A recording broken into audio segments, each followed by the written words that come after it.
তামিম ফিরছেন ২২ গজে। অপেক্ষা যতটা নাই বাহাতির, তার চেয়েও বেশি ছিল সমর্থকদের। রঙিন পোশাকে দলের টানা ভরাডুবির কারণে ওপেনিংয়ে একজন অভিজ্ঞ ব্যাটারকে মিস করছিলেন সবাই। চারদিকে তাই আলোচনা, চ্যাম্পিয়ন্স ট্রফি দিয়ে আবারও মাঠে ফেরানো হোক ড্যাশিং ওপেনারকে। সে ধারাবাহিকতাতেই এনসিএল শুরুর আগে মিরপুরের হোম অফ ক্রিকেটে চলেছে তার অনুশীলন। নিয়ম নীতির তোয়াক্কা না করে তামিমকে ফিট করে তুলতে শেরে বাংলার সেন্টার উইকেটটাও খুলে দেওয়া হয় তাকে। সেখানে ব্যাটে বলে নিজেকে ঝালিয়ে নেয়ার পর ফিটনেস টেস্টেও তামিমের ফল আশাবাদী করেছিল সবাইকে।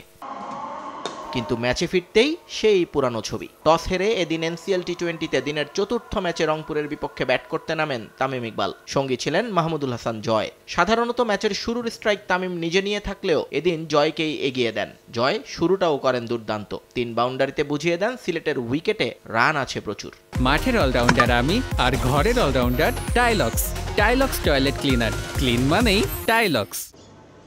কিন্তু তামিম ইকবাল ছিলেন খোলসবন্দি, আর হওয়াটাই তো স্বাভাবিক। 7 মাস প্রতিদ্বন্দ্বিতামূলক ক্রিকেটের বাইরে ছিলেন তিনি। দিনের হিসেবে 148 দিন। স্বাভাবিকভাবেই ব্যাটে মোর্চে ধরার কথা, কিন্তু ব্যাটারটা যখন তামিম, তখন অনেক স্বাভাবিক বিষয়ও অস্বাভাবিক হয়ে ওঠে নিমিষে। স্পিনারকে লেগ সাইডে ঠেলে দিয়ে রানের খাতা খোলেন তামিম ইকবাল। পরের ওভারে সেই লেগ সাইড দিয়েই মারেন প্রথম বাউন্ডারি। ধারণা করা হচ্ছিল ধীরে ধীরে কথা বলছে তামিমের উইলো।